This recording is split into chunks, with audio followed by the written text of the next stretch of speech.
بمناسبة الاحتفال بالذكرى الخمسين للمصادقة على دستور دولة الكويت التي توافق يوم السبت 10 من نوفمبر لسنة 2012، أعلنت إدارة الإعلام الأمني عن قيام الإدارة العامة للمرور ابتداء من يوم الجمعة الموافق 9 من نوفمبر بإغلاق شارع الخليج العربي من تقاطع الدائري الثالث وحتى تقاطعه مع شارع السور باتجاه الشويخ فقط، وذلك ابتداء من الساعة 9 مساء اليوم الجمعة.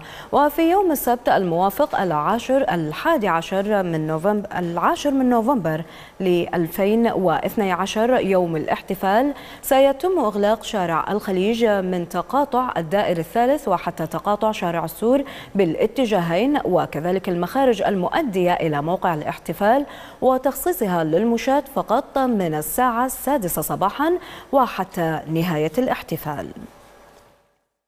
إن شاء الله راح يصادف يوم السبت الاحتفالية الخمسين المصادقة على الدستور، وراح يكون في احتفال وألعاب نارية وعرض عروض ليزر على شارع الخليج العربي، وراح يكون عندنا بعض الإغلاق اللي هو من التقاطع الثالث مع الخليج يوم الجمعة حتى تقاطع البريطانية يوم الجمعة الساعة 9 بالليل حتى نهاية الحفل. ويوم السبت راح يكون عندنا الإغلاق من الثالث مع الخليج حتى تقاطع البريطانية بالاتجاهين.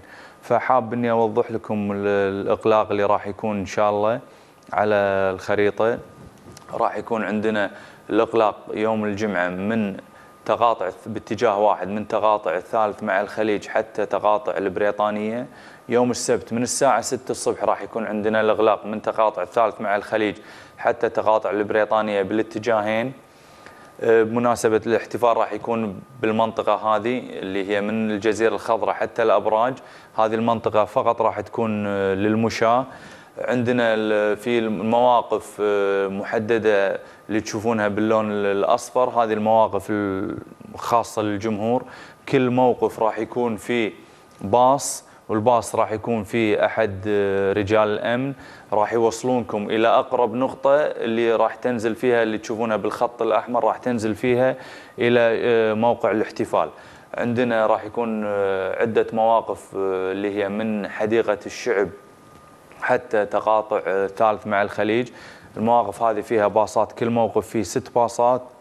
عندنا أيضا المواقف الثانية اللي هي بسوق السمك، سوق شرق، جمعية شرق، صالة اليوسفي، جمعية الخريجين، اتحاد كرة اليد. هذه جميع المواقف راح يكون فيها باصات من شركة النقل العام راح توصل الجمهور إلى أقرب نقطة. يعني إذا أنت وقفت سيارتك بمواقف شارع الخليج العربي راح توصلك إلى الثالث مع الخليج. إذا وقفت بالدعية أو جمعية الدسمة أو اتحاد كرة اليد راح توصلك للثاني مع الخليج.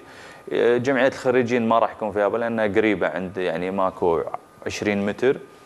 جمعية شرق راح يكون فيها باصات، سوق شرق، سوق السمك راح يكون فيها جميع هذه باصات راح توصل الجمهور إلى منطقة الاحتفال إن شاء الله. طبعا نتمنى من الجمهور الكريم ان هذا يوم فرح ويوم احتفال دولة الكويت مرور 50 عام على الدستور، فنتمنى من الجميع وانه يحضر مبكر ويوقف سيارته بمكان صحيح ولا يعرقل حركة السير ولا يأذي رجال المرور او رجال الشرطة انه يحاول انه يدخل على خط الاحتفال، لان هذا الخط مغلق، هذا الخط فقط للمشاة. يعني احنا كدوريات وكشرطة وكأمن عام وكنجدة ما راح نكون موجودين، فقط موجودين على التقاطع لتنظيم وتسهيل حركة السير.